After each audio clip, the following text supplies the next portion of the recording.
Boom. What up, guys? We're live. So we were just waiting on our guest. He said he's logging in now. He said he's getting set up now. So let's just give him a few minutes. But he confirmed. So this should be on. I am excited for this debate. All right. I'll just answer some questions while we wait. But yeah, so he said he'll be here any minute. He's just logging in now. I'll just keep my phone on me. Okay. Yeah, hopefully you guys are excited for this. It's gonna be a good time. This is a debate that was supposed to happen yesterday. He said he had some family stuff, which okay, that happens sometimes, given the benefit of the doubt. Sometimes family stuff happens, understandable. I just assumed he flaked, but he messaged me later on in the night. There was also a little bit of a miscommunication about the time zone. I'll take responsibility for that one. He's an hour before me, so yeah, there was like a mix up with the time zone. But yeah, let's give him a few minutes. Hopefully he shows up. Someone says this is going to be a W debate, love and engagement. You have the audience, Alex on parallel. Thanks, man. I appreciate that. I definitely tried to, definitely, stay communicated with my audience, give you guys no bullshit, access and whatnot, and view into my life. Well, hopefully you guys just enjoyed the short I dropped today with Natty. That was a good one. We shot that last night. We have a series of shorts that we're going to drop where we just do some demonstrations. I don't know why I didn't think of this concept before. I actually got the idea from Coach Kyle doing like a series of demonstrations with my girlfriend on what to do and what not to do. I guess the reason why I didn't do it earlier is because I thought it would be like kind of fake. But then I watched Coach Kyle's videos and they kind of inspired me because I think he did a pretty good job with the demonstrations. So I was like, oh, fuck it. Let's shoot some of those. Okay, I don't know what this means. I hope you address the BBC versus BWC issue in East Asia. What in the world are you talking about, dude? Like, what are you talking about? Like, I have no idea what that means. What is the BBC versus BWC issue in East Asia? You're going to have to get me up to speed on that. I enjoyed the cheating life hit you dropped. Shit was crazy. Thanks, man. Yeah, it was a good one. Yeah, that was interesting to read. Alex, you look great. Right? I don't know about highlights your handsome face. Oh, thank you. I appreciate that. No, I get what BBC versus BWC stands for. I'm just confused. What is the issue with big black cocks and big white clocks in East Asia in 2022? Like, I have no idea. I understand what the acronym stands for. I just have no idea what the issue is. Okay, let's give him a few more minutes. And also for tomorrow, I got several debates in the works. So there's going to be it's going to be a series of good debates tomorrow as well. He means, is it better to be a white man in East Asia or is it better to be a black man in East Asia dating wise? I have no idea. I've never been to East Asia. I've never been a black man.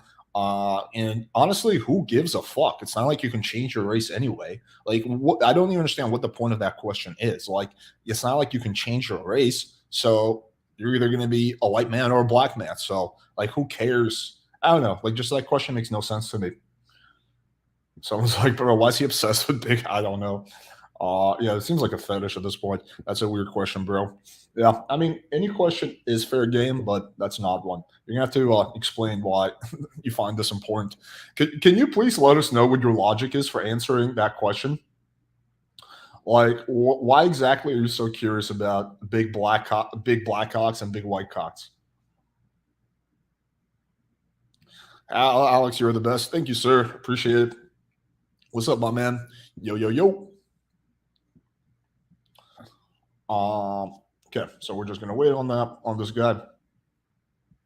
He said he's logging in. Let me just send him a message. Cool. Any issues? Okay, cool. No, I don't think it's a flake. He said he's logging in now, so we're just gonna give him a few minutes.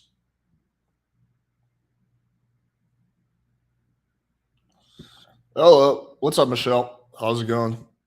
If you guys haven't seen, I debated Michelle. Well, it wasn't really a debate; it was more of a discussion a few weeks ago. It was a good discussion. Okay. If I were to utilize BBC game in East Asia, which country would be the best choice? Completely ignores my question and just goes back to asking his question. I have no idea. I'm not black. nor have I ever been to East Asia. So you're asking the wrong person. Like you're probably better off asking a black guy who lives in East Asia. So I don't know what it would be. So yeah, I don't have an answer to that question. Can I call in? That depends. What do you want to call in about? And should I tailor? Yeah, I don't even know.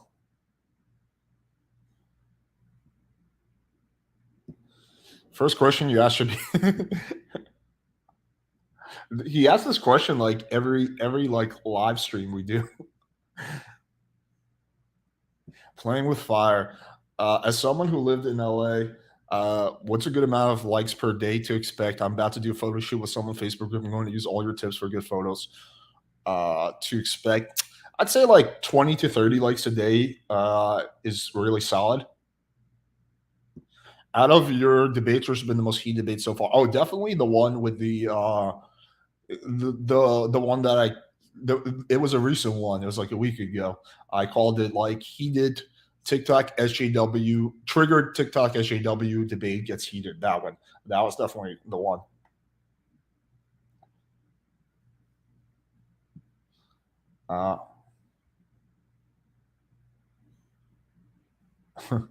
Okay.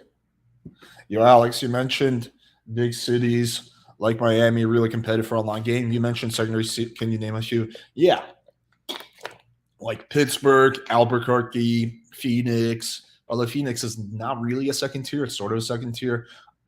Cincinnati, Indianapolis, like just cities that are not like, yeah, they're not commonly visited and aren't like the top 5 biggest cities. Who do you follow for dog training? No one. I didn't. I just pretty much most of the stuff I know about training dogs is kind of like intuitive. I watched a few videos about like tricks and commands, but that's about it. Alex, uh, you should do a call-in show giving advice to guys to promote the product. Always enjoy call-in shows. Thanks, man. Yeah, I'll probably do one of those. They're just kind of tricky from a tech perspective to do a call-in show, but yeah. How much should you text someone before meeting up in person? I feel like too much could lead to a false sense of knowing a person. There's not like a hard number I have. It's just more of like it's more of like an intuitive thing. It's more of an art rather than a science.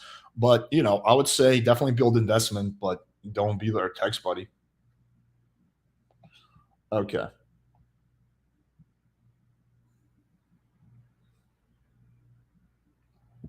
Uh, Whatever happened to the autistic guy who wanted to do high school style formal debate? Oh, I decided to pass on that because every single person during that chat was saying that this guy's really boring, and I felt like that would be not really entertaining at all to my audience. So he never followed up. I never followed up, so we just both kind of dropped off.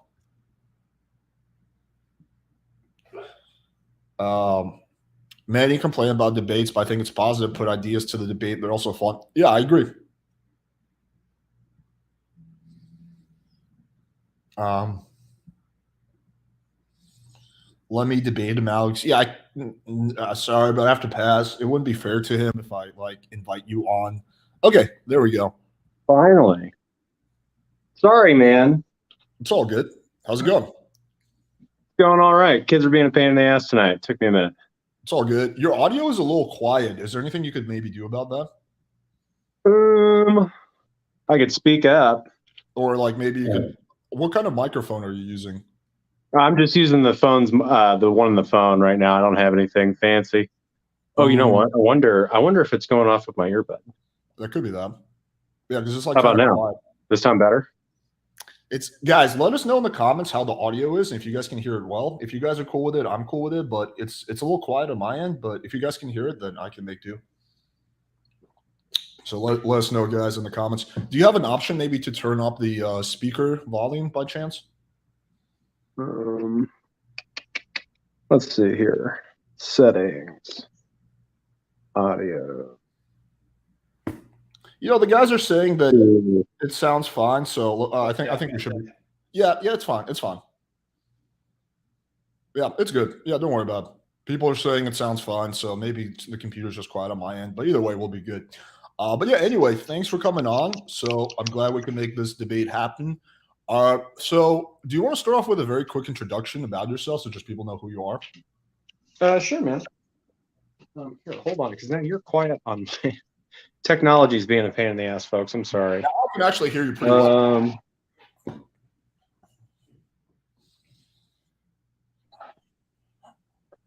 All right. So I'm Lyle, Renaissance Dad on TikTok. Talk a little bit of politics. I goof around, that kind of thing. Veteran artist, strong guy. Cool. All right, cool, man. Yeah, fair enough. So I think a good starting point would be just for me to play the video that you made in response to me. That'll kind of set the scene for the debate. Okay. So let me just quickly, I'll just share the screen and play that, and then we can get into it. Let's have a respectful debate. Hi, I'm Lyle.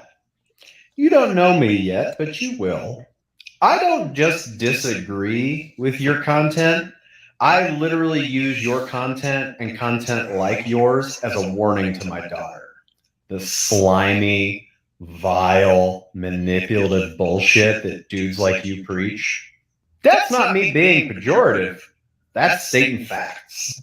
But by all means, man, if you want someone to debate, come on down. Dad's ready. I don't think you're going to like what I have to say, but I will keep it respectful. Do you have the balls to accept my challenge? Have a red egg, cupcake. All right, challenge accepted, Cupcake. So the best way to do these debates is we'll just go through each point one by one. So like bring up your first point, we'll get through it, then we'll move on to the next one and so on. So it just stays organized. But yeah, I'll let you kick it off. What's your first big piece of disagreement with me? Well, okay. So one of the things that stands out, I think one of the first videos I came across of yours, and it was somebody stitching you. I think you were talking about men and women can't be friends. Is that am I correct, or am I thinking of another? A lot of you guys start to run together. You dating coach guys. Yes, you are thinking of me. Although I did not say men and women can be friends. I said men and women can be friends only under certain conditions. Okay, what are those conditions? Yeah, so the conditions are, for example, if you're happily in a relationship, or she's happily in a relationship. If you guys have a business interest together, or some kind of like professional or hobby interest, or if the guy's gay. Those are generally speaking the circumstances in which a friendship works. And the last one would be if you guys used to hook up and then you friend zoned the girl. Those, generally speaking, there's always exceptions to every rule. Generally speaking, that's the way. Those are the conditions. So wait, so like two heterosexual people of the opposite sex could not be friends outside of like being business partners? No, well, they're the other ones I mentioned. Like, for example, if I mean, yeah, like obviously, you know, relationship and all that. But like, so let's say like two single heterosexual people, the opposite sex, they can't be friends. If you guys are both single, it's going to be, you can have a very shallow friendship, but you can't have a deep friendship. And the reason for that is because quite often the guy has some kind of desire to hook up with a girl. The girl picks up on it, and she's not going to really open up to the guy and be close to him, right? It's kind of like when multimillionaire, like someone's like trying to become friends with a celebrity, right? They're a little on their guard because they sense that person wants something. So that's kind of what I've observed time and time again. See that, like, okay, so you're saying like the sexual tension would prevent that from being, am I understanding you correctly? I might have misunderstood you. Yeah, that's so like, okay, so like, but like that's a really shallow view of relationships between men and women. How so? Well, okay, so like, I've had tons of like single women as friends. Back when I was a single man, like when I was in the Army, like there are lots of women in the Army. There are lots of women I was friends with in the Army. like that I never slept with, that there was no like any kind of sexual aspect to whatsoever. It was strictly platonic. It's very possible. It happens all the time. Like this idea that you can't be friends with a woman without having some ulterior motive is nonsense.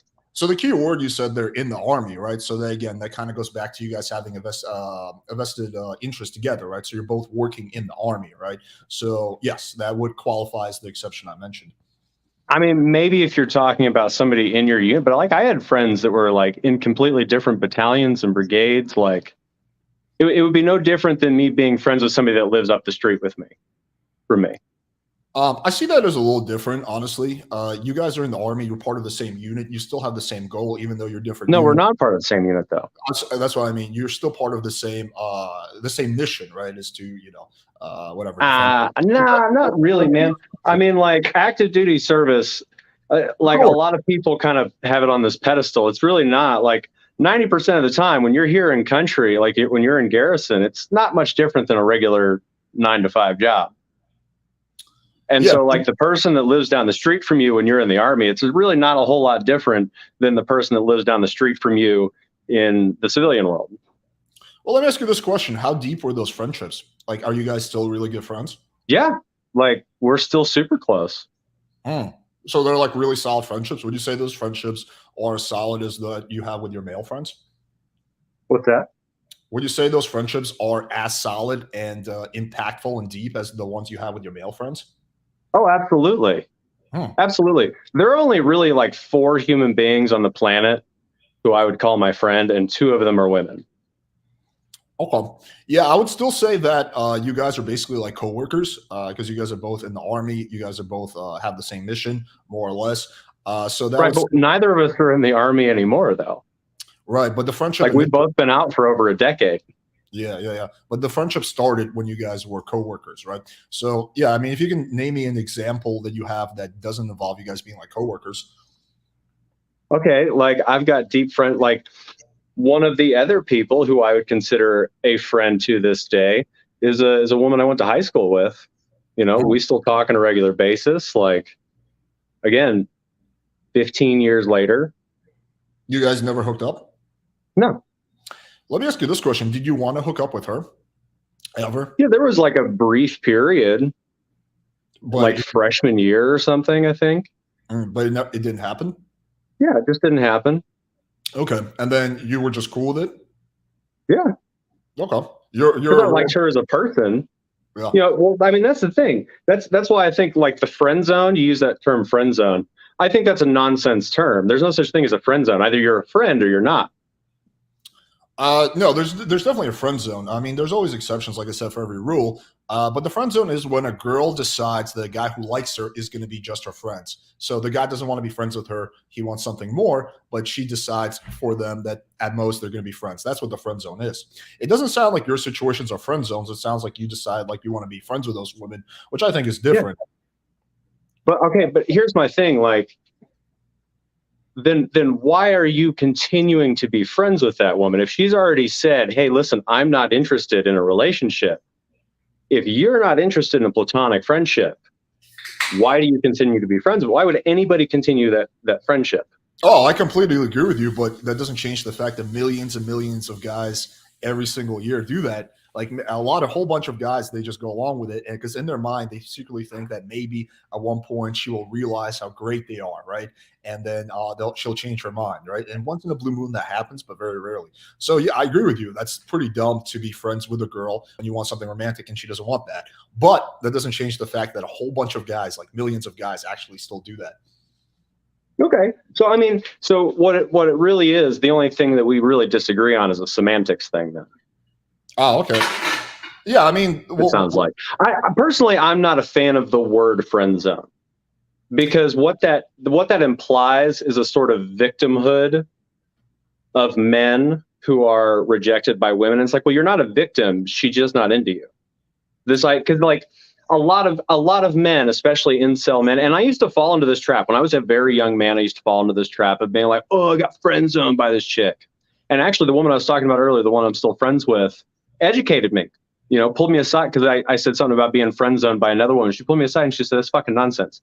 she just doesn't want to fuck you. Like, get over it. Yeah, And that's when I realized, like, oh, this concept of friend zone is bullshit. That's men just trying to be manipulative. So yeah, in a way, I mean, we're kind of talking about semantics now. We can call it whatever. Yeah. But what's it called? Yeah, I mean, yeah, there's a whole bunch of men who fall into that trap and they hang around the girl, hoping that one day something will change, and then they're disappointed, and sometimes they flip out. But that's kind of the point I was making: is those friendships are never going to be super deep because the girl senses that the guy wants something else, and when you sense, it doesn't have to be a man and a woman thing; it's just a human thing. When you sense that someone wants something from you, right? Like I even like not to.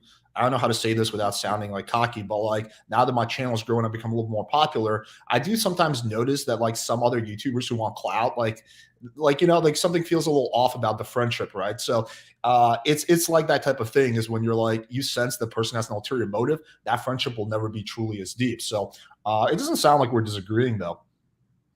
Okay. Well, and like I said, it to me, because personally, words matter, right? The way we talk about things, the way we describe things affects the way we think and feel about things. And so when we use language that paints these guys as these victims, when really they're only a victim of their own poor choices. Yeah, I'm not a fan of that's the thing I get frustrated with. Yeah, I'm not a fan of any kind of victim-like thinking. I've made videos. I made a video where I said that the most detrimental mindset you can have as a man is being a victim. You should never see yourself as a victim. You should always, be empowered. So yeah, I completely agree with you that being a victim. Well, I don't necessarily think. If you've actually been victimized, there's nothing wrong with feeling like a victim. You know, if somebody has legitimately wronged you, it's okay to have a period of victimhood. But like the idea of feeling like a victim because of a situation that you put yourself in willingly, that's the problem I have. Yeah, I mean that's a whole different argument, and we can discuss that later if you want. But that's a whole different argument about like whether you should or should not feel like a victim. But I guess you said the words matter, so like this sounds like a fairly small disagreement on semantics, if anything, which to me is interesting. That you said like, I'm the kind of guy that you would teach your daughter to avoid over like a disagreement over. Well, okay, so here's the thing. Here's the inherent sexism, though, in your video about the friendship, because you didn't say, oh, listen, don't be friends with a woman simply because you want to fuck her. You said a straight single man and a straight single woman who do not have a professional relationship can't be friends. Which is it's inherently sexist because it portrays this idea that men are just these inherent like, well, she's got a pussy, I'm gonna want to fuck her. Which is fucked up because it portrays this idea that men are inherently animalistic creatures. Well, we are in some ways, right? No. You don't think so? You don't think like no humans are animals? Like that's we evolved. Well, okay.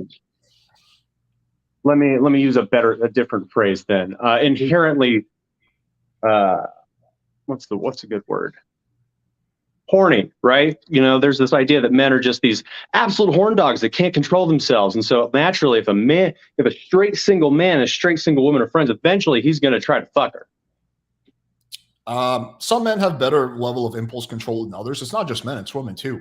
But we are very tempted by our impulses, and a lot of people have close to no control of their impulses. That's why you see a lot of drug addicts, alcoholics, and gamblers and degenerates of every kind. Right? That's poor impulse control right there. Everyone knows that gambling or excessive drinking or drugs are bad, right? It's not like that's just something we don't know. There's also sex addicts, chronic masturbators. Yeah, sex addiction's not really a thing though. I mean, again, that's a whole debate in of itself. But the point I'm making is there's a whole bunch of people who have close to no impulse control. So some people are a lot better at impulse control than other people, but a lot of people are very undisciplined. And actually, yeah, but here's the thing: like I have terrible impulse control. Like I have ADHD and PTSD. Like my impulse control is shot. But like I can still be friends with a woman and not try to fuck her. Sure. Yeah, I acknowledge that. And like I said, for every rule, there's an exception. I mean, with TikTok, you get 30 seconds, so it's kind of hard for me to be. Fair enough. I feel like painting such a broad blanket statement. Like you can. I know it's hard to get the nuance in there on TikTok, but you can get more nuance in there than that. I feel like than just you- saying, listen, you absolutely can't be friends with a woman if you're straight because you'll try to fuck her.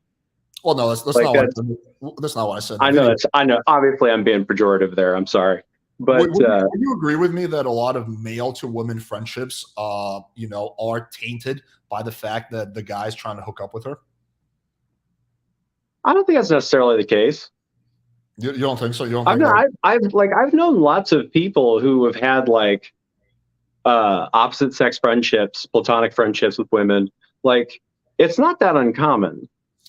sure, and they don't meet any of the criteria I mentioned. Like they're both happily in a relationship, they work together, or what's it called? Like they don't meet any of the criteria I mentioned. Because usually, what I find, and I've done a lot of podcasts, I've talked to a lot of women, so it's not just shit I'm pulling out my ass, or it's just based on my friends. It's a lot of it is just from the interviews I've done with women. And usually, what I find when a woman has like a legit, like really solid male friend, usually one of those four things that I mentioned is the case. Either they work together, or they have some kind of vested business interest. They're both happily in relationships, and or the guy's gay or something like that. Because quite often, also what happens is when that girl gets a boyfriend, her new boyfriend doesn't really want her to have like really good male friends, and that drives a wedge. Like I can tell you, with me personally, I used to have like a lot of solid platonic female friends when I was in college, right? And like they were good friends, and I never tried to fuck the girls, whatever. And when those chicks got boyfriends or they got married, like that drove a wedge between us, even though I was really cool to the boyfriend and the husband, because like they didn't really want her hanging out with another straight guy who was single. And that quite often happens. Well, and like yeah, and that's a weird cultural thing that like this mass cultural insecurity. Like, because my wife has good male friends, and I'm like I know them, I've talked to them, I have no problem with her hanging out with them. Like it's because I trust my wife, Sure. and like I've dated women who have good male friends, and I've never once questioned any of it. It comes down to insecurity. This culture it's toxic masculinity. That's kind of the that's a big part of it, is this idea that like my woman is mine, and no other man can be around her because he might try to fuck her. Yeah, I mean, you don't think though you might be a little bit of an exception to the rule?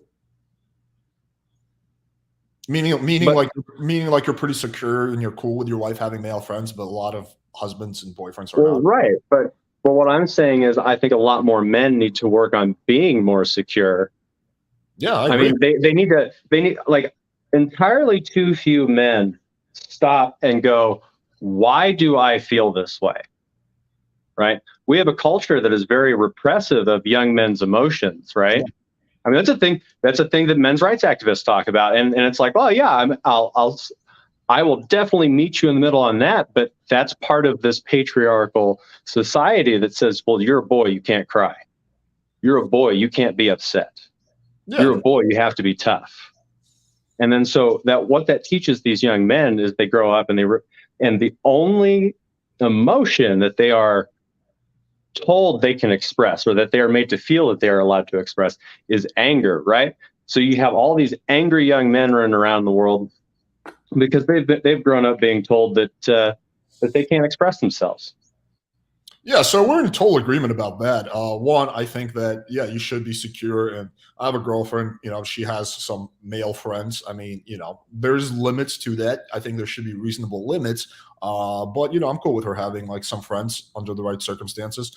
And two, yeah, I do think it's problematic that a lot of men feel like they can't express their emotions because that will make them seem feminine or whatever. Right. And that's what plays into this insecurity, though.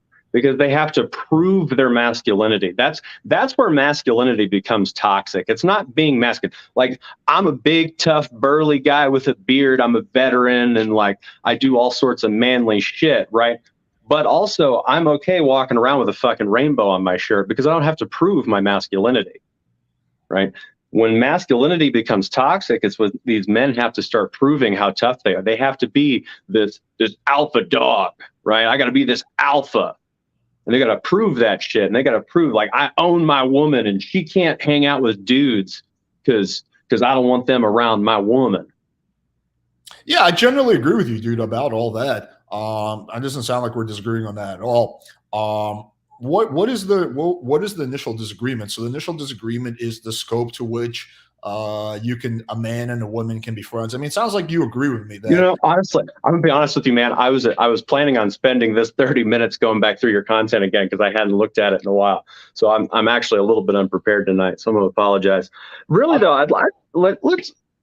All right.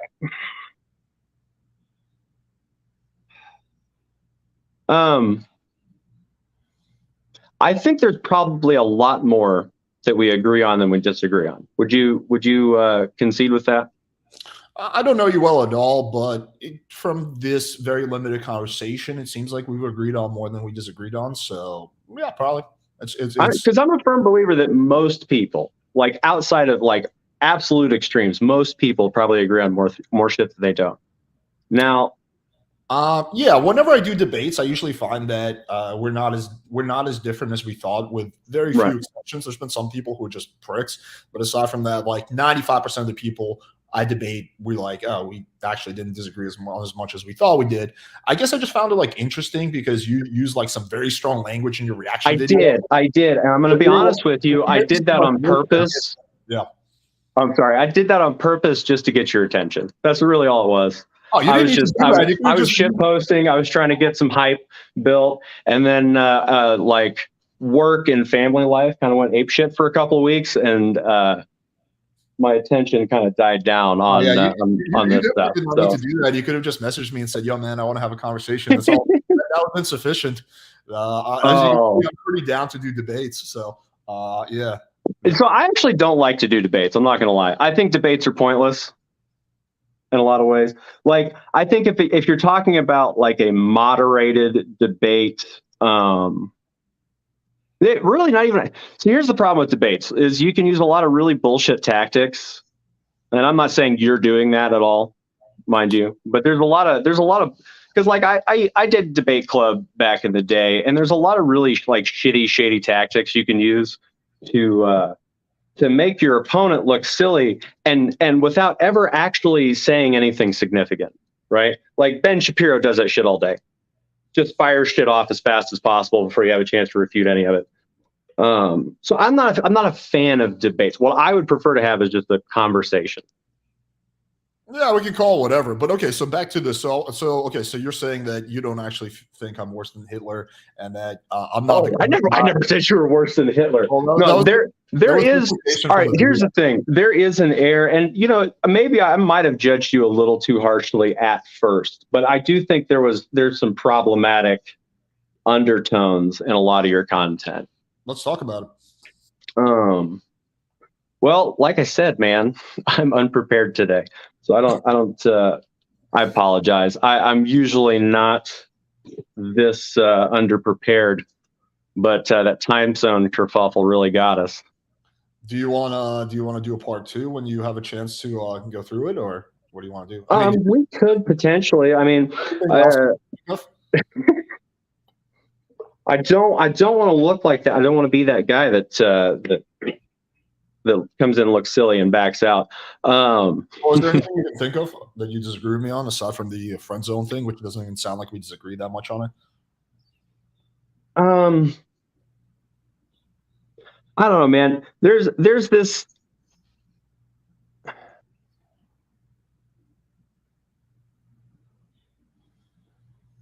There's this thing about this the style of content that you do, guys like you do.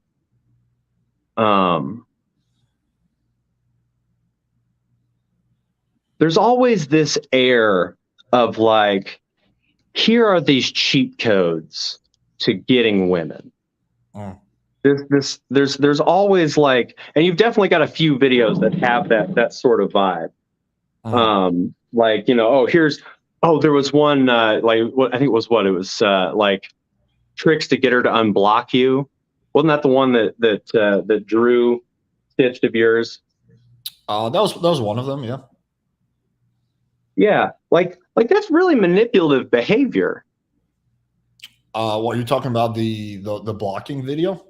Yeah, the getting unblocked or getting around a woman's blocks. Yeah, so what I say in that video is that if you're talking to a girl and the convo is going really well, and then for some reason she blocks you, you can text her from a different number and just like politely, respectfully bring up like, "Hey, what's up?" And then I show an example of that working. I don't see that as manipulative. I just see that as giving it one more shot. And as I kind of showed in that example, it can work. Okay, but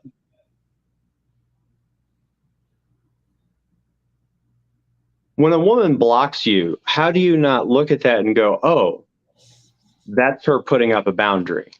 Mm. Well, because women block guys for a variety of different reasons. One of them could be a girl putting up a boundary, but as I showed in that example, is that quite often a girl blocks you because she gets cold feet last minute, right? And women and people in general usually like to take the path of least resistance, right? So a girl has two options. Like, let's say she's feeling nervous. One is she can message the guy and be like, "Hey, I don't know, I have cold feet, blah blah blah," or she can block him, right? And quite often people are, take the path of least resistance, right? So what you're doing when you're messaging her is you're bringing up her concern, just saying, "Hey, I realize that you may feel nervous. If you want to talk on the phone or something like that, you offer her an alternative, right?" And, as I showed in that example, like the girl literally says, "Yeah, I just whatever took the path of least resistance." I think she literally says something very similar to that.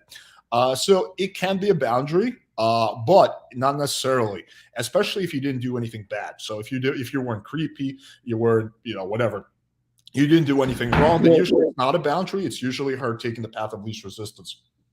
Okay, first of all,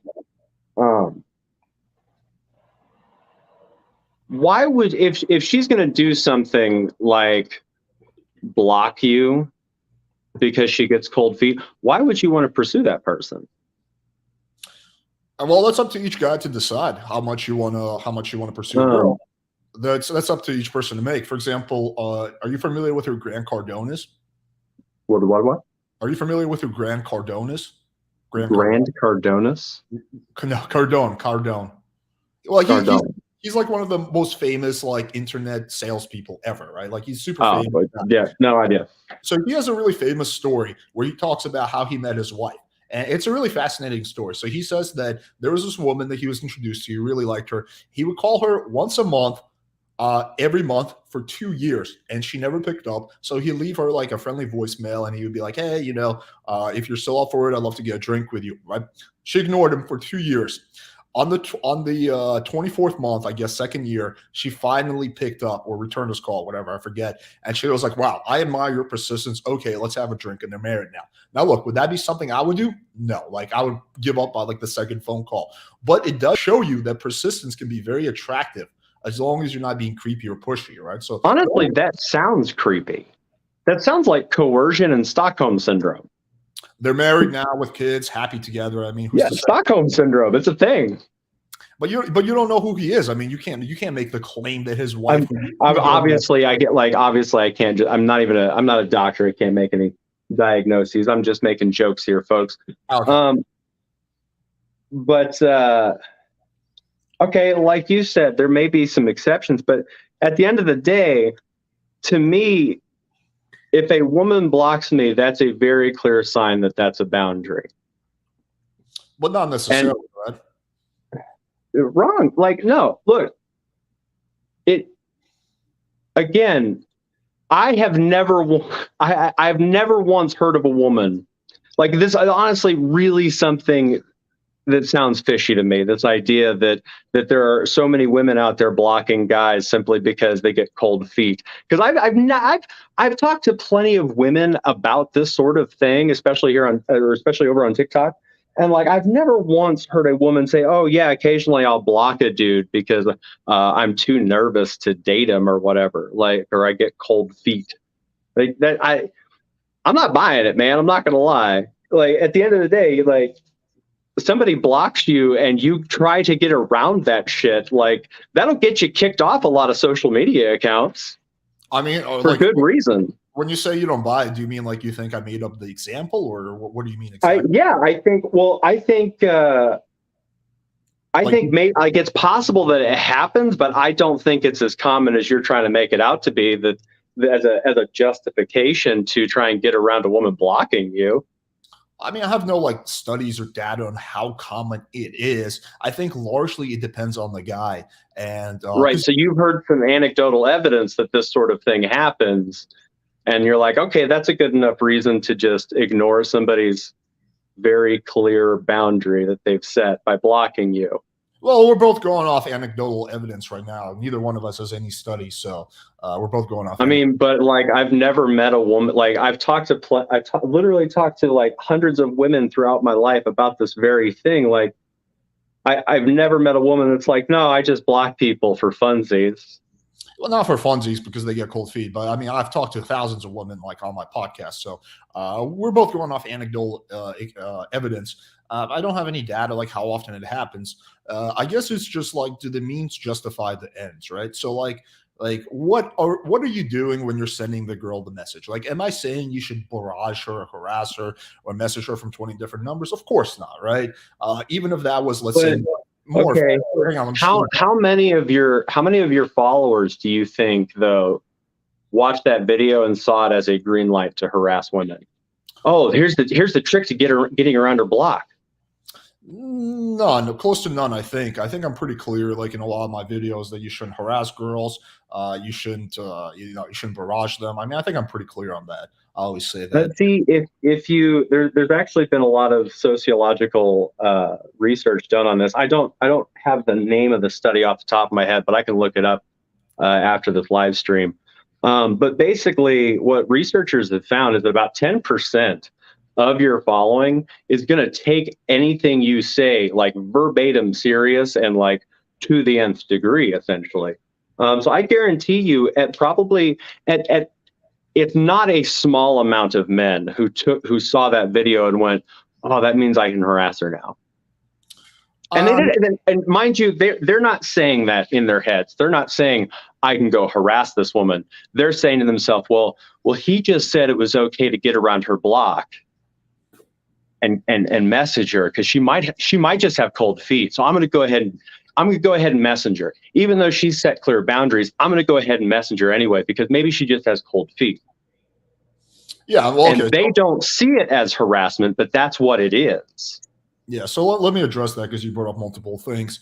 So the first thing that I was trying to finish initially was that you have to at least acknowledge that in that example I gave, that was an example of a girl getting cold feet, and then the guy re-engaged her, and happily ever after. And I actually have some insight on that. Like, I know the guy, and he really wound up liking the girl. I don't know if they're still together, but I know they were. It was more than a one-time thing. I can tell you that for sure. So that's that, right? And that would not have happened. Like, that would not have happened if he didn't take the initiative and do that. The second thing we have to acknowledge is that women, generally speaking, there's exceptions, like a man who's persistent. That's not the same as being pushy or aggressive or needy, but persistent. A guy who is not afraid to go for what he wants, right? Within reason. Obviously, you're still not being pushy or anything like that. The third thing you mentioned was about whatever, like people taking my stuff too far.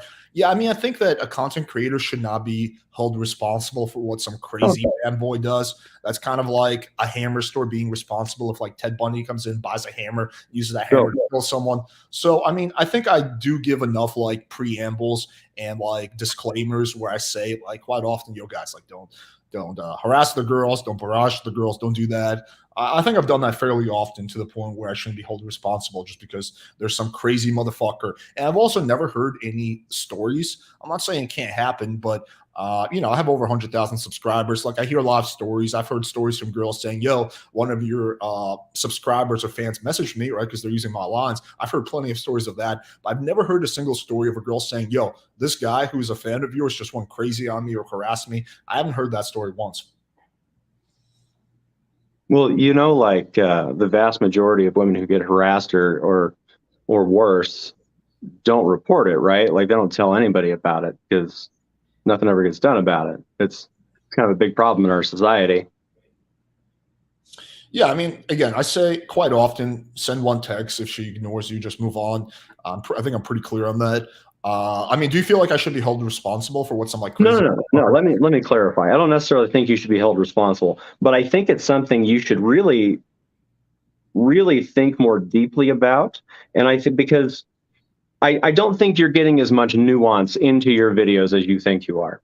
And the problem is, the real problem I have with content like yours is because I do a lot of the content I make is talking more about far right extremists. And I'm not saying you're a far right extremist in any way, shape, or form. I have no idea what your political affiliations are, and I don't care. But a lot of the content I create is about far right extremists. And the problem is, what I have noticed is that content like yours ends up on this pipeline to this far right extremism. And part of it is there is this energy to your content. Like, I could watch your video without any sound and have a pretty good idea of what sort of content you make. I don't know what it is. This is honestly a very abstract concept, right?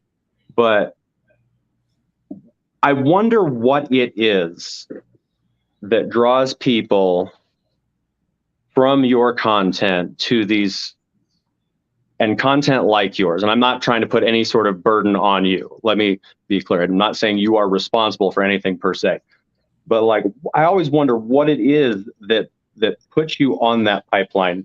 Your content like yours, like these kind of dating coach guru type guys. Wait, so have you ever thought about that? Well, let's talk about it. So you're saying that you think that my content makes people more far right? Is that the claim? No, or? I'm not saying your content specific. What I'm saying is, so do you know what the alt-right pipeline is? Have you ever heard about this concept? I know what the alt-right is. I don't know what the alt-right pipeline is, though. So it's this concept, basically, that far right extremists, turns out, are actually really good at recruiting kids online. And there is this pipeline, they call it. Essentially, it's this kind of chain reaction of content. So you start watching this thing, you start with this like basic, simple, conservative content, like very mild centrist type stuff. Okay. And then eventually you wind up through this rabbit hole. And usually it winds up going through like men's rights TikTok, dating guru advice TikTok. Then you'll go into like, it can kind of branch off in a number of different ways. But somehow this alpha male dating guru type content always winds up as being part of this pipeline into the alt-right.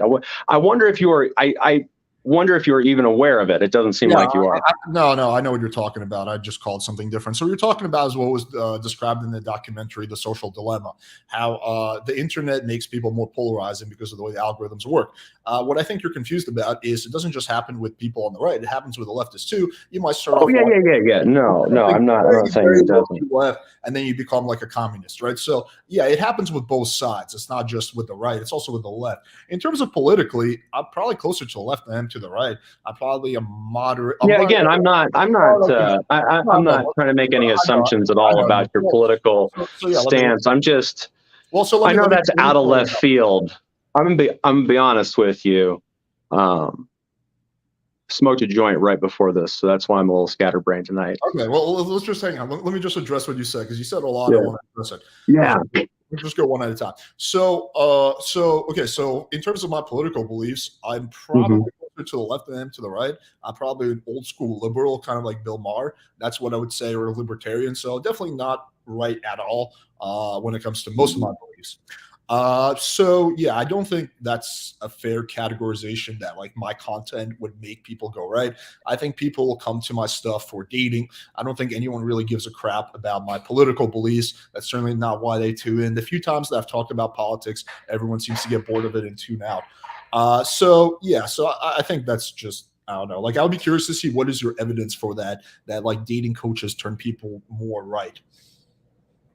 Okay, no. See, I think you misunderstand the concept. It's not necessarily that it turns people more right. It's that there's something that happens in the algorithm where content like yours, this kind of very masculine-centric dating advice ends up being in this pipeline to the right. It's not necessarily. So here's the thing: you don't necessarily have to say anything political in order to present right-leaning. Like you said, you're probably more old school libertarian. Is that what you said? Old school libertarian? Did I misunderstand? I'm old school liberal or libertarian. Well, liberal or libertarian, those are two very different concepts. Well, what it means to be a liberal now is completely different than what it meant to be a liberal 20 years ago.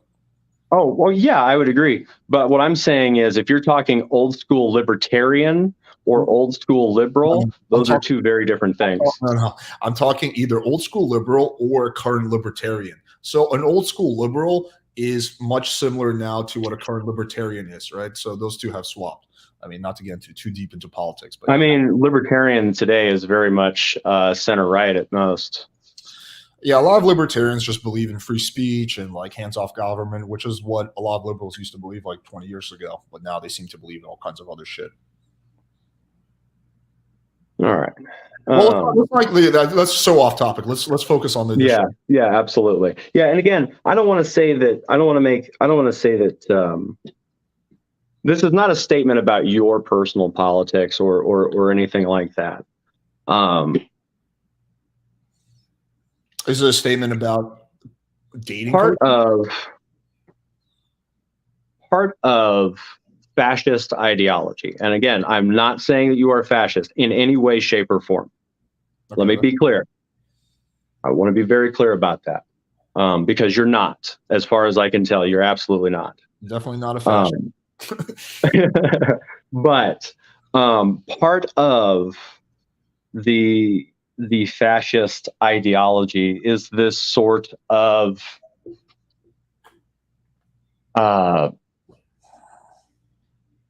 male supremacy doctrine. And I'm not saying you're a male supremacist either. Definitely not. But this masculine-centric sort of this sort of masculine-centric dating coach content, right? And it's not just you. There's lots of guys out there that make similar content to yours, right? The problem with it is that 10% I was talking about earlier, that 10% that's going to go out and take things too far, or is going to take everything you say absolutely seriously, or is not going to read between the lines. And they are the ones that are going to hit your content and then go further down that pipeline. That's kind of why I brought that up. Okay. Would you agree with me that a lot of men nowadays need some help with what it means to be a man, with personal development, with dating? Would you agree with that? Yeah, I think a lot of men. I think a lot of men invest entirely too much value in their masculinity without ever examining what that masculinity means. Okay, are you familiar with the incel epidemic? Yeah, well, I'm familiar with the incel movement. Yeah, like they did some surveys, and like 15 years ago, they said only like 10% of men didn't have sex. Now that number is creeping up on 25%. So more and more men are having a hard time finding a partner, meeting a girl, or anything like that. And that's a serious problem, and that's very reflective in society, right? So there does need to be some guidance for guys who are not naturally good with girls, so don't marry their high school sweetheart, to understand women and to give guidance. I've had hundreds and hundreds of testimonials, if not thousands of guys saying, dude, you changed my life. I was depressed. I couldn't meet a girl. Now I'm this, now I'm that. Now I have a girlfriend. Now, I can focus on my work, blah, blah, blah, blah, blah, right? So there does need to be that type of guidance for these guys. Like, would you agree with that? Mm-hmm. Right? Okay. Well, how about this? So if a lot of the content I saw on your page, though, was less about. A lot of it seemed to be less about personal development and more about, well, here are the tips and tricks for getting girls, which really, like to me, that's not personal development. That just sounds like coercion tactics. That sounds like manipulation tactics. That's like, why not? Like, if you want to coach men, like life coach men, then be a life coach to men. Like, why does it have to be dating specific? Yeah, I'm not claiming that I'm trying to be a life coach. Personal development is only part of what I do. A huge part of it is meeting women and hooking up with women and dating women and having sexual experiences with women. I'm not shy about admitting that. So yeah, but there does need to be that. Now, in terms of if you want to say there's coercion tactics involved, you're gonna have to show me what are the coercion tactics that I use. Okay. Let's couch that for a second. Why not then just focus on the personal development? Like, that's, if you want to meet women, it's not that complicated. Focus on being a person worth being around, and then go out into the world. Like, it's not that hard. It's not a crazy concept. For a lot of guys, it is really, really hard. I think you might not appreciate that because maybe it wasn't hard for you, which is. Oh no, it was incredibly hard. I was 5'2" and 250 pounds in like 7th grade. Believe me, it was very difficult for a long time. So then you should appreciate the struggle. But then I, you know what I did is I just focused on like being somebody who is interesting. Right. Like, it's really that simple. Like, just be a person that's worth being around. Like, it's not complicated. Like, don't get me wrong. I struggled for many years until I realized that it's too many guys get in their own way because they fall into these toxically masculine traps of, well, no woman's going to be into me because XYZ, or or they set their sights so incredibly high. How old were you when you got married, if you don't mind me asking? I was like, how many years ago? 20. So, well, I've been married for 4 years, and my wife and I have been together for 8. Okay. So you've been out of the dating game for about 8 years. Oh, a hot minute for sure. Yeah, it gets harder and harder every year.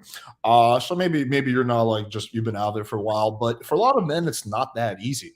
If it was, I wouldn't have a job, dude. If it was, I would not have coaching clients. If it was really that easy, why would people pay me? But I think here's the thing. I think the idea that like guys should be out getting laid all the time is like, I think it's unrealistic. I think it's inherently toxic. Like, a lot of guys have it in their head that like you should be out getting laid regularly. It's like, should you? Do you really need like? Well, it depends on the guy. You can't entertain yourself, really. Like, you're gonna, because the problem is there's all this emphasis on sex, right? And so all this emphasis gets put on guys getting laid. Why not just focus on meeting a cool human being and seeing where it goes? It really depends on the guy and what they want. If they want to have a lot of sex, what's the issue with that?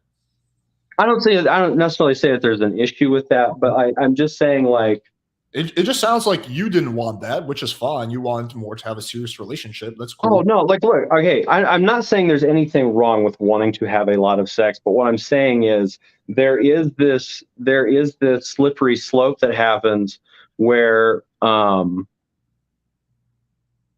men start to only see the value of women as associated with sex. Sure, there's a lot of problems that come with anything. There's a lot of problems that come with people going to the gym. They start doing steroids. You can make that argument for about like any pursuit that people follow. But again, right. But I think it's important to acknowledge those things, don't you? Yeah, I've talked about it multiple times. That you don't want your whole life to be just chasing chicks. Yeah, I've said that. I have no problem saying that. But again, going back to, like, I don't want to go too off track.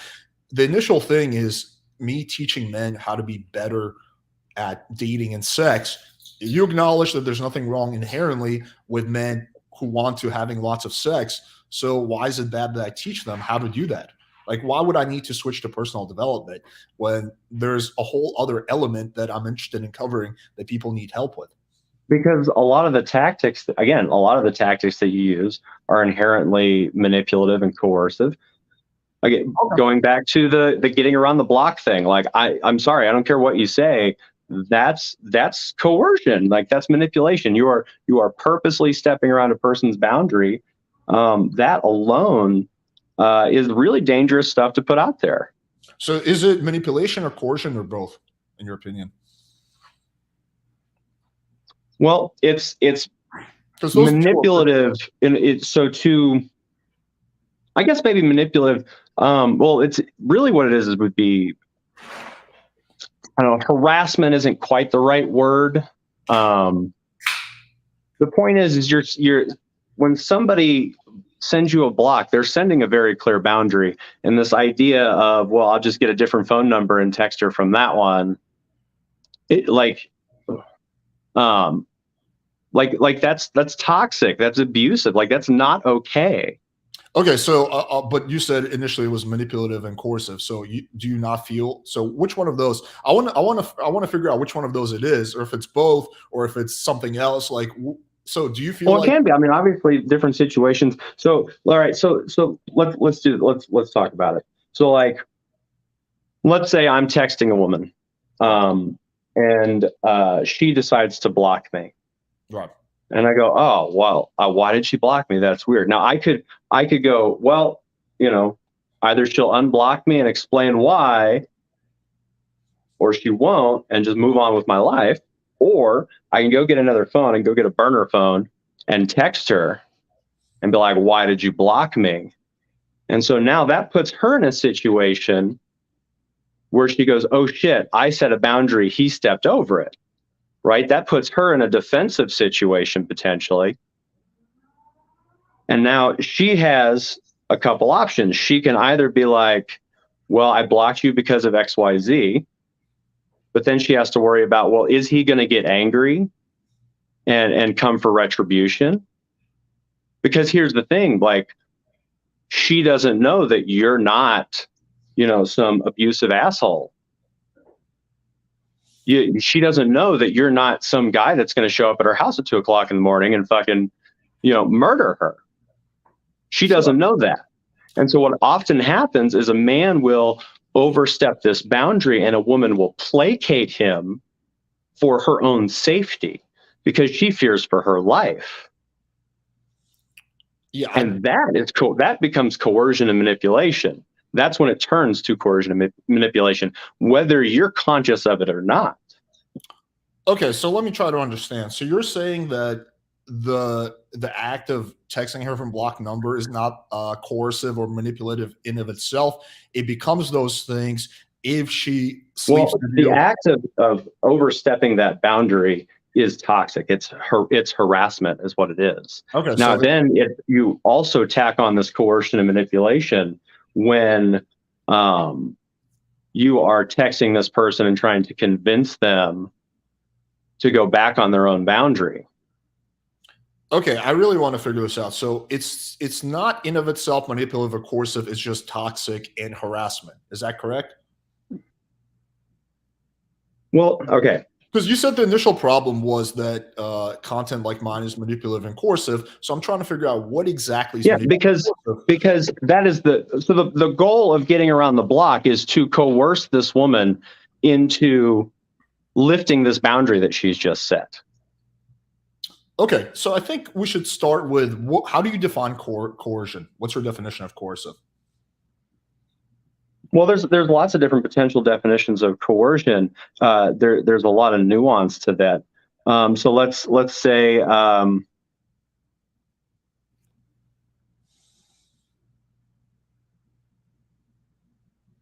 in the worst case, you're talking about like sorry, words are hard tonight. I'm fucking tired. It's been a long day. I'll help you with this one. Okay, so let's just pull this up. So definition of coercion is the Okay. practice of persuading someone to do something by force or threats.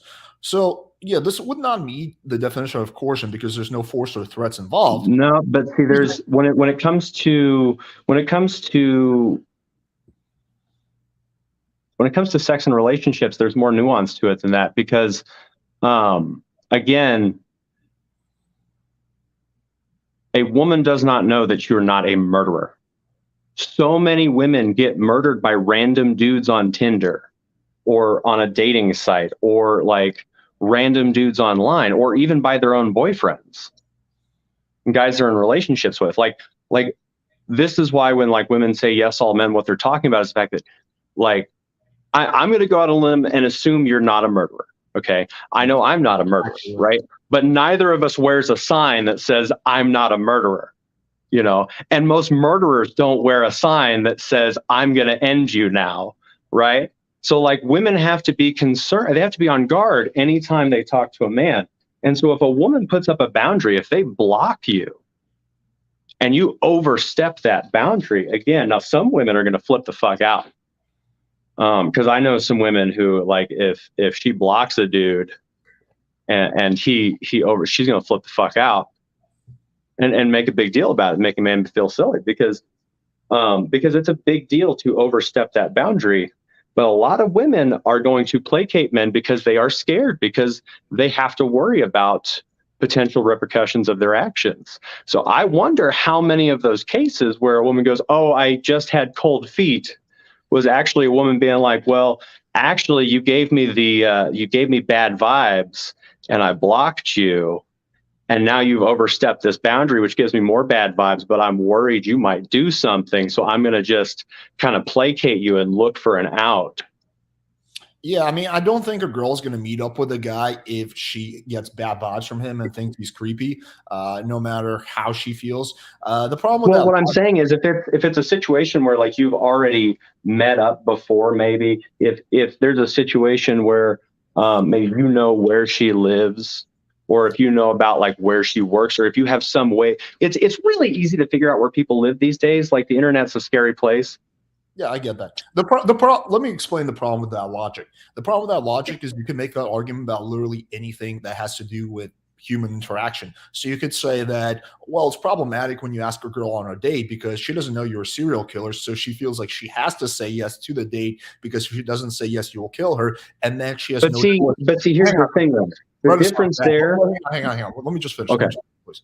So then it's like, and then you can make the argument and say, well, the girl has no choice but to fuck you because she feels if she says no, that you're going to rape her or serial kill her anyway. So you can literally make that argument about any aspect of human interaction. You could just say like, well, you know, you don't know, like your friend doesn't know that you're not secretly a thief. So when you ask them to borrow money, they feel coerced because they think that if they don't give you the money, you're just going to sneak in and rob their house. Like you can make that argument about literally any aspect of human interaction. See, that's a straw man argument because the key distinction is that she set a clear boundary and she probably set that clear boundary for a reason. And so when you cross that clear boundary, you are reinforcing that reason why she set the boundary in the first place. But in many cases, again, women aren't going to feel safe. And you have only reinforced the idea that I should be worried about this person.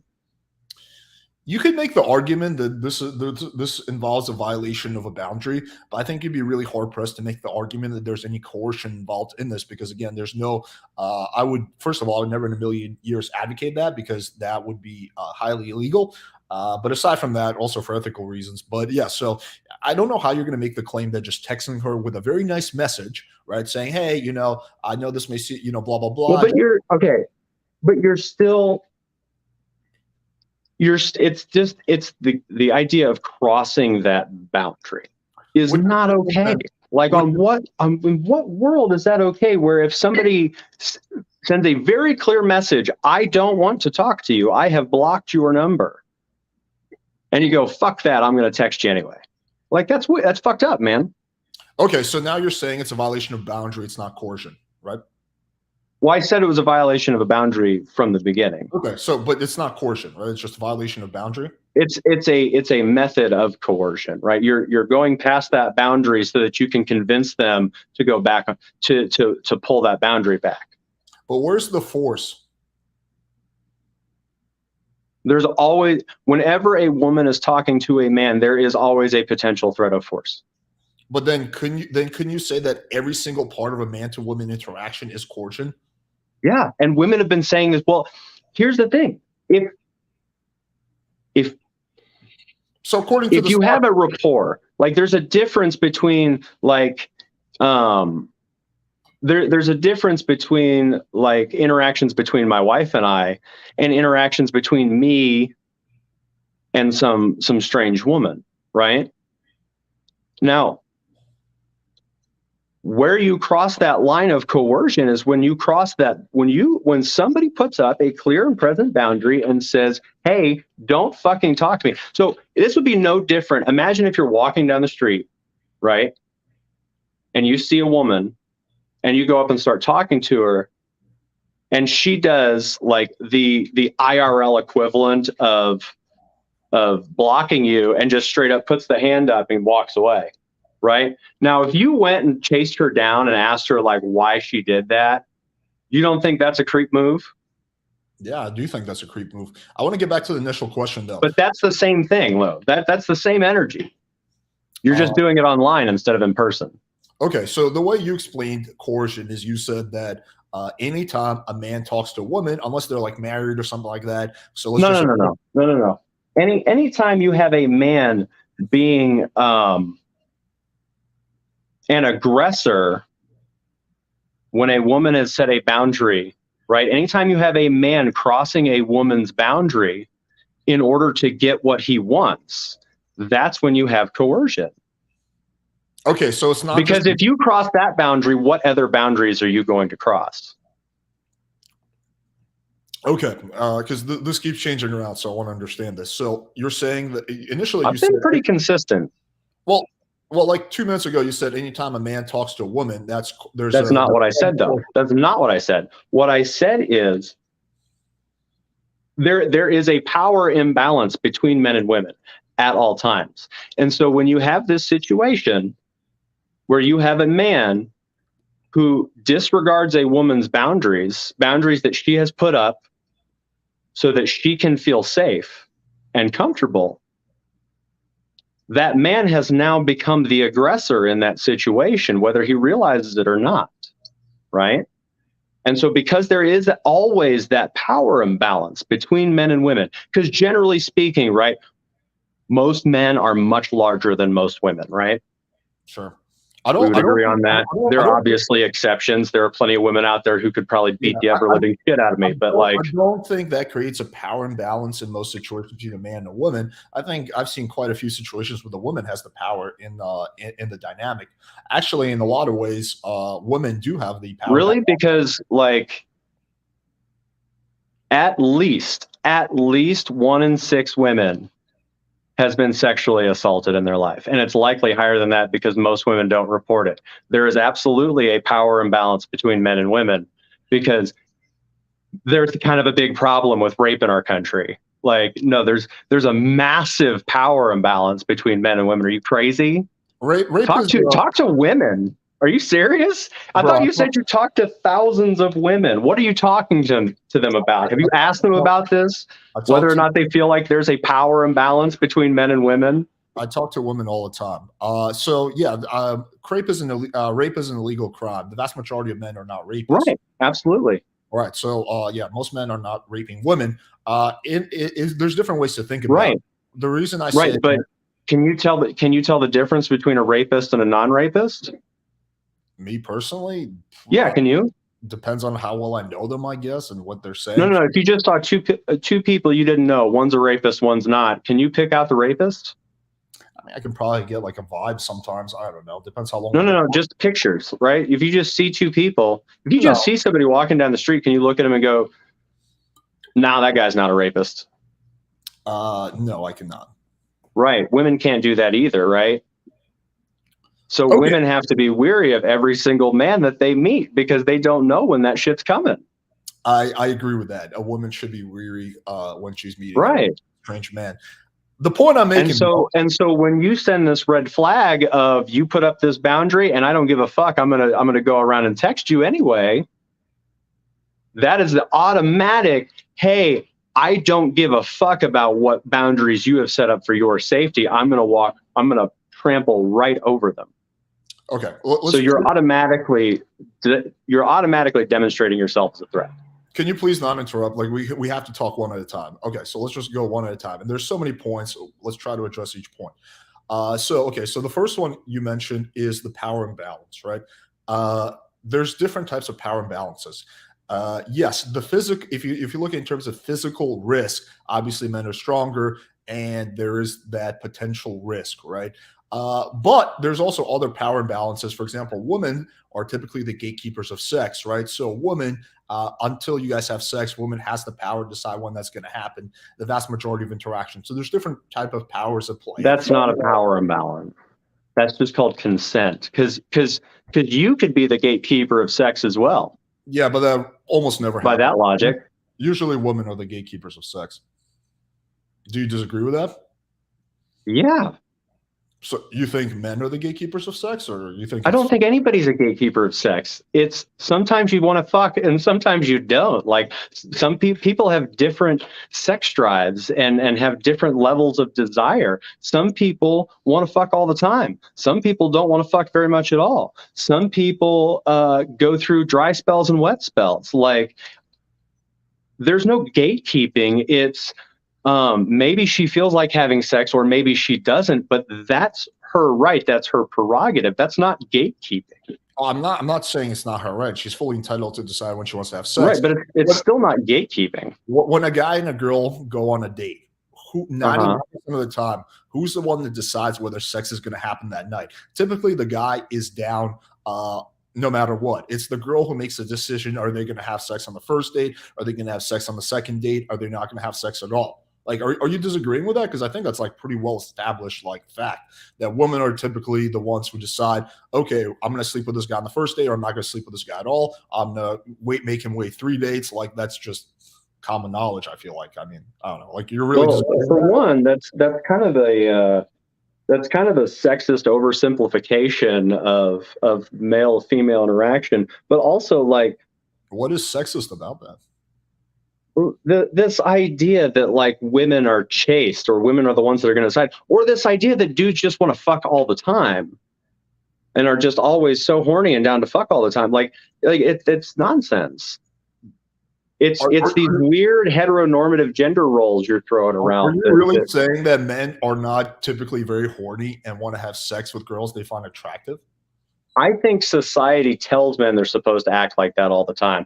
I think it's pathological the way we have, because especially here in America we have this puritanical foundation in our country, right? So our country is founded by these Puritans that like people so uptight. Even Victorian Britain was like, get the fuck out of here.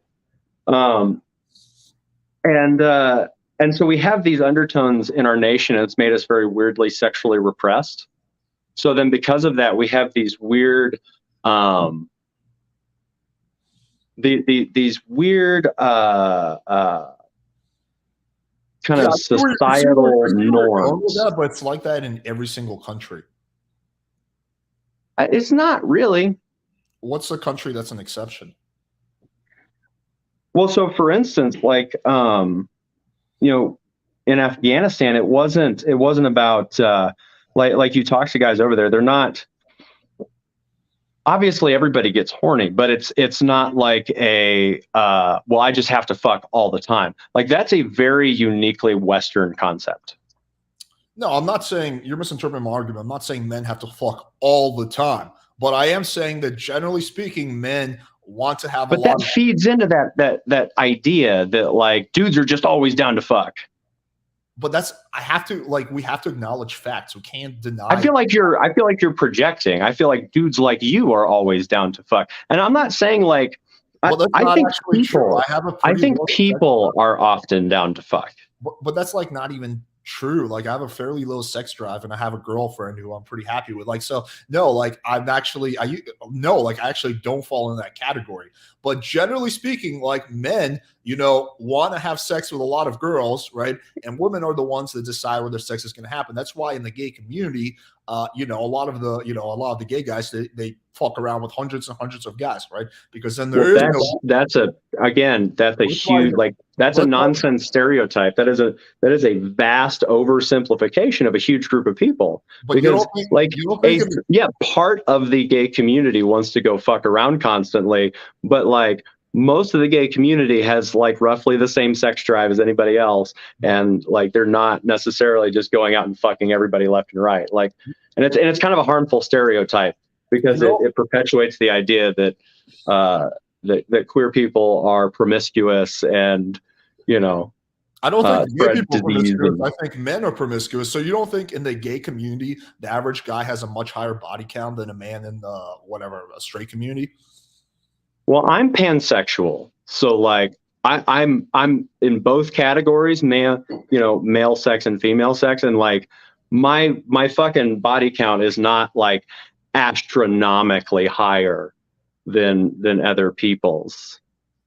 The average male body count is 7. Is yours higher than 7? Yeah. Okay. Well, there you go. But I mean, like, I've also I've had committed relationships with more than 7 people. Yeah. So, but that's higher than the average person. But I think that number might be nonsense because that number honestly seems very low. I mean, it does seem see, and that's the thing. Like, okay, average body count up to what age? Because like 7 seems reasonable if you're talking about somebody in like their early 20s, like early to mid 20s. That makes sense. It's guys of all ages. They asked thousands and thousands of men, and they came up with this average. Most men have not. See, I would want to see how the actual data lays out on that. Because I think I'm not necessarily saying there's any purposeful fuckery in there, but I think that's there might be some misinterpretation of the data there, or some weirdness that's happening because you're talking about a fucking huge group of human beings, and.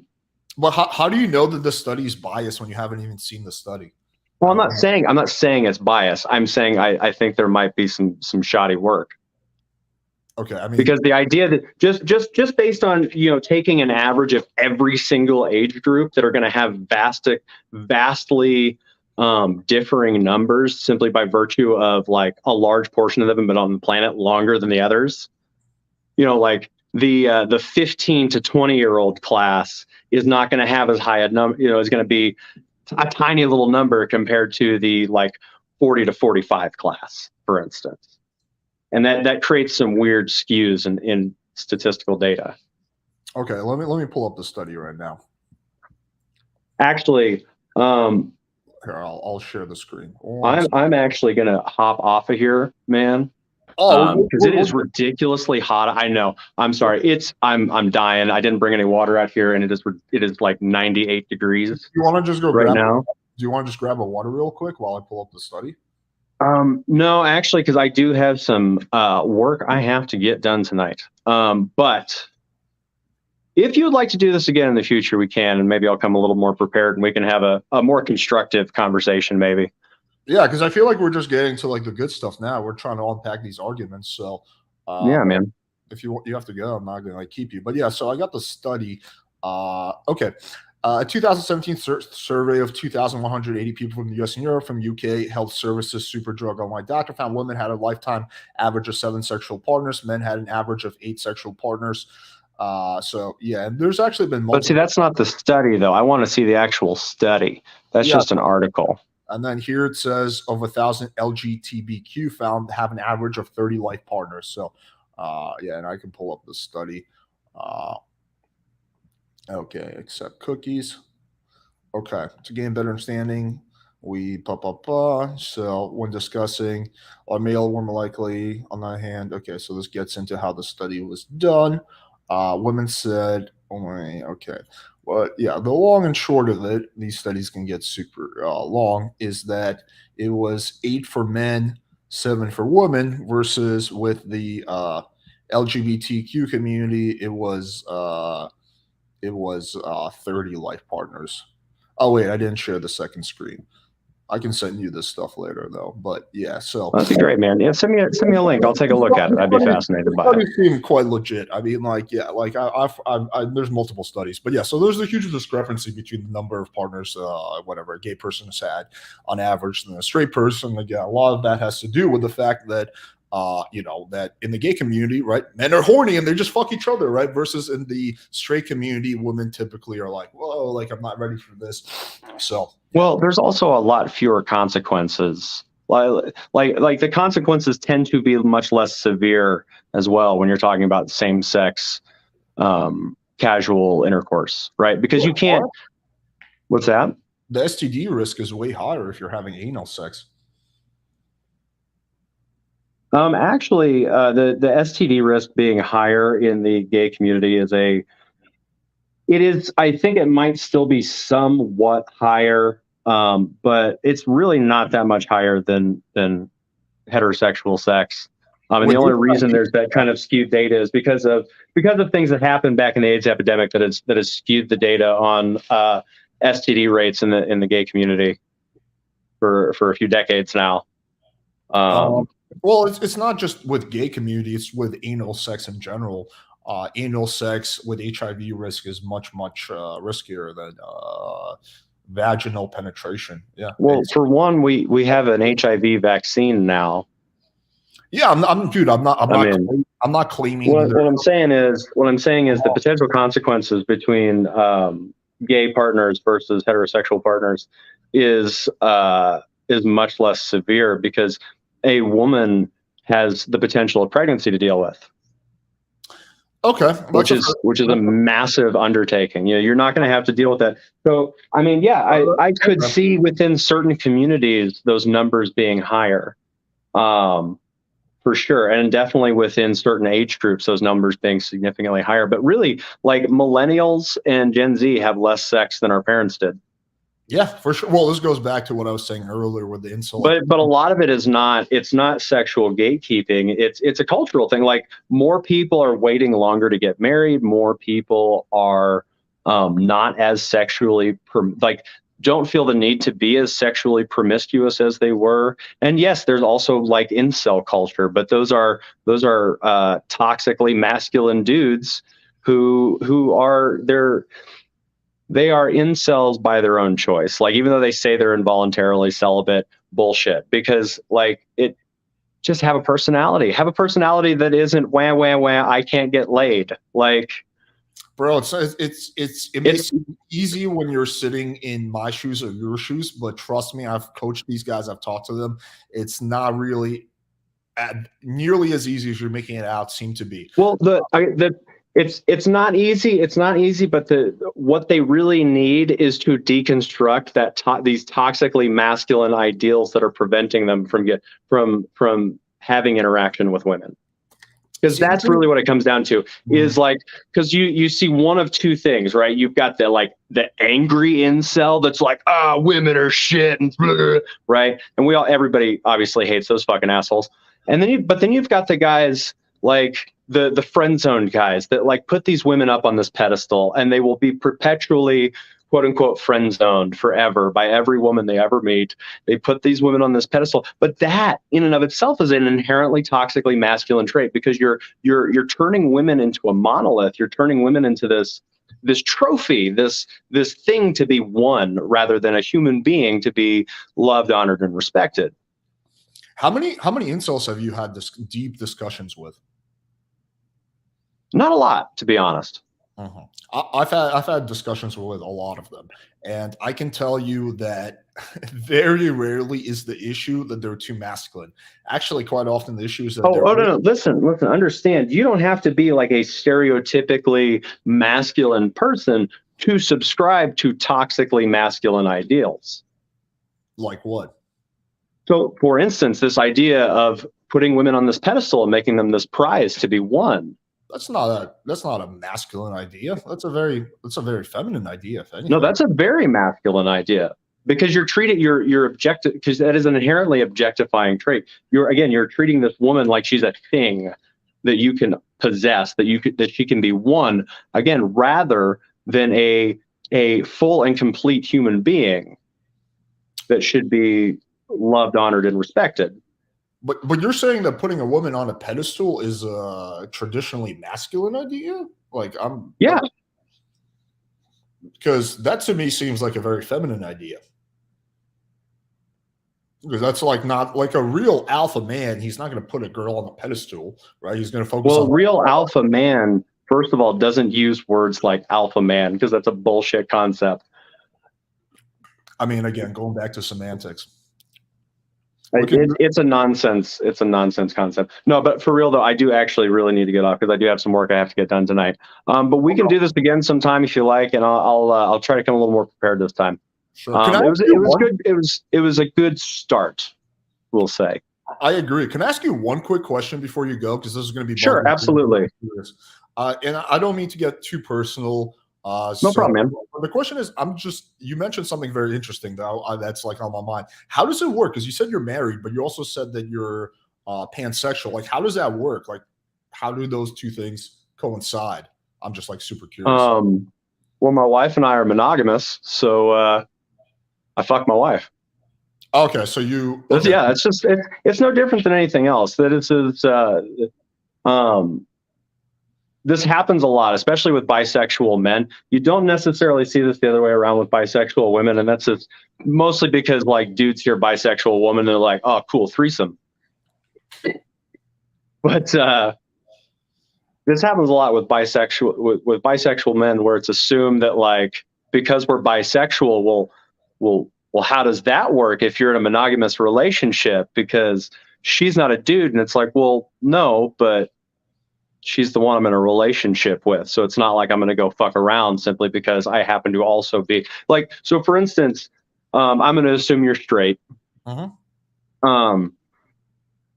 see attractive women, right? Yeah. Right. But well, how does your relationship work then? There are women out in the world that you're attracted to that aren't the person you're with. Yeah, well, I'm in a one-way open relationship, so I can actually hook up with those girls. So, but I see your point. Like for a regular monogamous relationship, one-way open relationship. We're gonna have a discussion about that one next time. But hey, sure, man, yeah, let's do it. I mean, have a rad day, bud. Yeah, man, for sure, dude. Take care. Thanks for coming on. Yeah. All right. That was interesting. I really wish we had more time. I was like literally just starting to unpack this stuff. Yeah. I mean, I thought it was a pretty good discussion. I mean, I really wish we had more time because I was literally just getting started. Like I was just trying to unpack all his arguments so then I could I was like making mental notes so then I could just like start going through them. So we just got through like the unpacking phase. We didn't even really get into the debating phase, at least not in my mind. Like I was really trying to lock down his positions because it seemed confusing whether he thought that this stuff was coercion or it was just violating of boundaries, which are two different things. He also kept going off on like a lot of side tangents, so I had to like keep bringing it back and keep bringing it back. But some of the side tangents were really interesting. So I was like, okay, do I want to go down this path? I was like, it's a pretty interesting path. But yeah, like I just assumed I was going to have way more time. Like I thought this was going to go for like at least another hour. So I thought I had time to, one, go down all the side tangents, and two, get back to the main point. But I promise I was planning on bringing this back to the main point about coercion. It just, there wasn't time. Like he did catch me out of left field by saying he had to go. But it is what it is. I mean, yeah, we'll see if he comes on again. I hope he does. I hope he legitimately had to go and it wasn't just like whatever, like a bullshit excuse. Because there's a lot of interesting things. I think I am going to get a moderator for the next one. I think this is one of those that definitely could use a moderator. I was trying to be nice. He did cut me off a bunch of times, but I just I didn't think he was doing it because out of malicious intent. I thought he was just doing it because he was kind of high and forgetful. So so I just kind of went along with it. Uh, but yeah, like I would have been more forceful in cutting him off if I thought there was like malicious intent. I just thought it was like he was just like high, which I'm not going to give him that hard time for. But yeah, I mean, there's a lot to unpack here. I mean, I thought it was interesting though that he admitted that the initial video, the reason he used such intense language was just called that because he wanted to get my attention, which is interesting because he doesn't need to do that. He could have just messaged me. Who could have, you know, uh, yeah, like that was not necessary. But anyway, I mean, I thought he was like at least he was like I felt like he was I don't know, maybe chill is the word. I don't know why he decided to smoke weed before the debate. I mean, dude, don't get me wrong. I like weed. I smoke before I go to bed, but I certainly would never smoke before a debate. Like it just scatters my mind. Like I want to stay focused for this. The only thing I want to do is drink kava. So yeah, I just felt like I don't know. I felt like we didn't really get to the actual point because there wasn't enough time. Like I needed more time to unpack. Because he was like kind of like all over the place. So I was like trying to listen to his like side tangents, and then I was going to bring it back. But it is what it is. Hopefully he comes on again. But it's interesting that this is something I commonly hear is like, oh, it's so easy for these incels to just be a good person or just be genuine, which is like, yeah, like sure that would be nice if it was that easy, but it's not. It wasn't that easy for me. I really struggled to get good with girls. Like, yeah, it's easy for me now, more or less, sure, but it wasn't for a long time. And yeah, also found it interesting that he tied it back to politics. Like when he was talking about like the right stuff, I'm like, dude, like, do you realize that like politically I'm much more on the left? But like I'm more of like an old school liberal, not like wherever the fucking left has gone to now, which is crazy land. But anyway.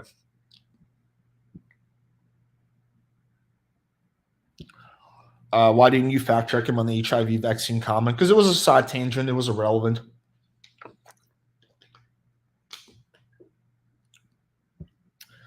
What effect does kava have on you?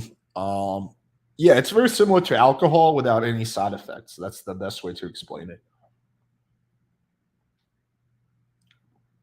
But that is interesting. He's the second person I've ever met who was male and bi. The first was Vosh. Like that's so rare. Like to have a guy who's truly bi. Like usually men are straight or gay, right? It's usually women who are bi.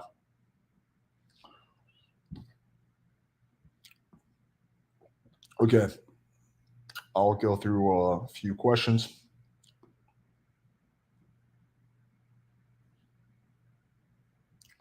Um,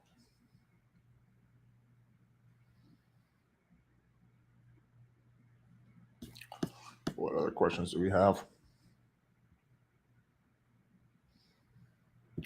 Why not kombucha? Because kombucha doesn't have any effects. It just tastes good. I'm honored to start my birthday with Alex. Oh, happy birthday, man.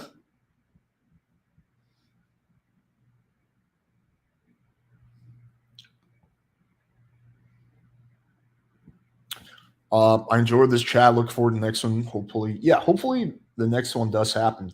Would you get KRW to moderate? I could. I mean, there's a whole bunch of other people who message me who want to moderate. So, I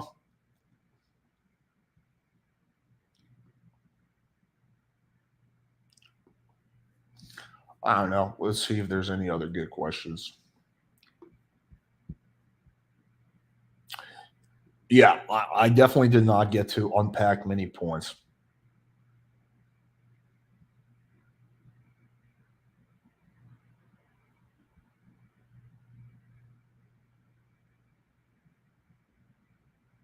Why most TikTokers are SJWs? I do not know.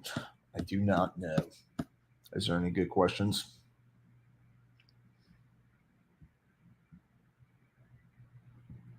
Why didn't you challenge her more on the claim that men aren't pursuers? Well, I was about to. We didn't have time. What gender is your dog? He's a dude. He's a man. How's your day? By the way, great live stream. Thank you. My day is going pretty well overall. It's okay. Alex, would you do stream playing video games? No, I don't really play video games. And I would not do a 24-hour stream.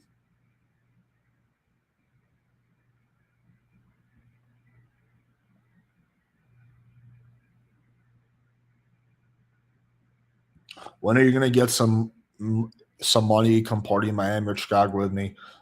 Me? Like, I have money and I live in Miami.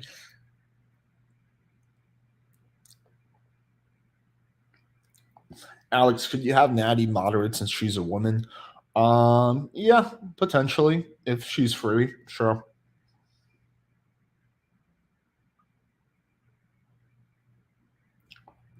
Okay, yeah, okay. You weren't talking about me. Okay, yeah, I was confused.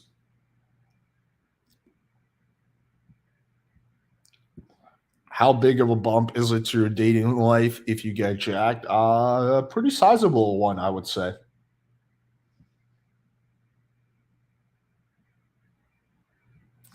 Um,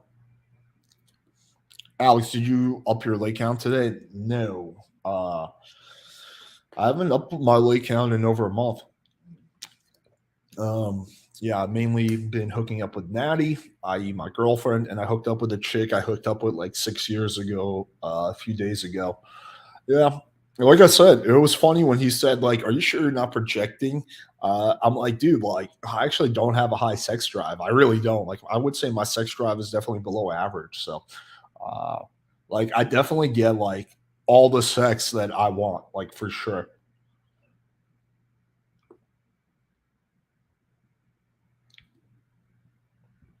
How much do you bench, Alex? I don't know. I don't do barbell presses because of my fucked up neck. So I do the chest press machine. I can do like 220, 220 pounds for like 5 reps or something.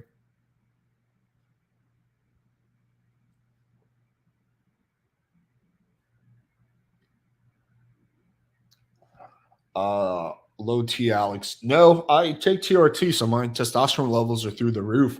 My like total test is like 1500, so definitely not low test. I'm working with see your video of the 21 convention. Hasn't been released yet, so nowhere.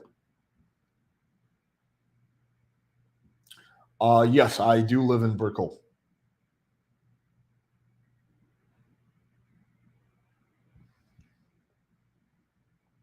Do you play any sports? No, I have too many injuries. Did you concede to? No, concede. You mean like say that he won? No, definitely not. I think I won that second debate for sure. Uh, is TRT maintainable throughout life, or is there a decline in effectiveness? To my knowledge, there's not a significant drop off in effectiveness. I am 32 years long. 32. How long have you been on TRT? I've been on TRT for 2.5 years. Negative side effects? No. If you don't go too high on the dose. When I like would tweak the dose and go a little higher than what I'm currently at, I would get like really bad acne and kind of mood swings. But as long as I keep the dose like consistent and reasonable, then no, nothing at all. Alex, don't go to Moshi just left and the guy robbed them for sushi. Damn, that's nuts. Have you ever ran into Myron? Yes, I have.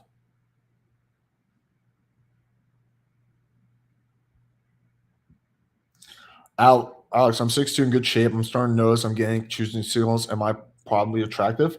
Yeah, I would say so. Would you do a vlog channel? Anything is possible, but I don't have any plans. He disrespected your relationship status. Yeah, he probably thought it was like whatever, like fucking misogynistic, or I don't know. Yeah, people quite often judge. I admire the patience with these TikTok SJW. Yeah, I'm a pretty patient person. How many languages do you speak? I speak 2 languages fluently, English and Russian, and I speak a little bit of Spanish. Okay, guys. Yeah, I think this is going to be it for tonight. But we got another TikTok SJW debate. We got several actually for tomorrow, so it's going to be a good time. So make sure you guys tune in tomorrow. Yeah, hopefully you guys are enjoying these and enjoying the content on this channel. You know, we're going to keep dropping more dope shit for you guys. So if you haven't, all I ask is that if you guys enjoying this content, just do me a favor, hit the like button. It helps with the algorithm. So yeah, if you guys can do that for me, I would really appreciate it.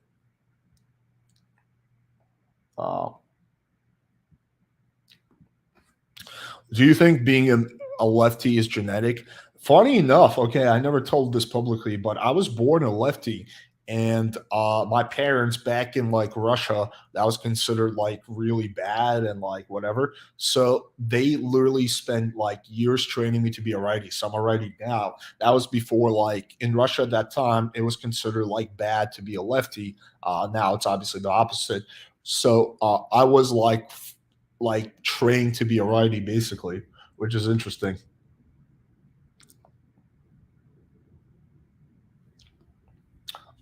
Okay, anyway, that's a fun little anecdote. All right, guys, thanks for joining, and I'll see you guys tomorrow. Peace. Don't avoid the BBC, BWC topic next time. I'll try not to, man. I'm going to dedicate a whole stream to BBC and big white cocks. So we're just going to talk about big cocks the whole stream. It's time we cover the big cock issue. All right, guys.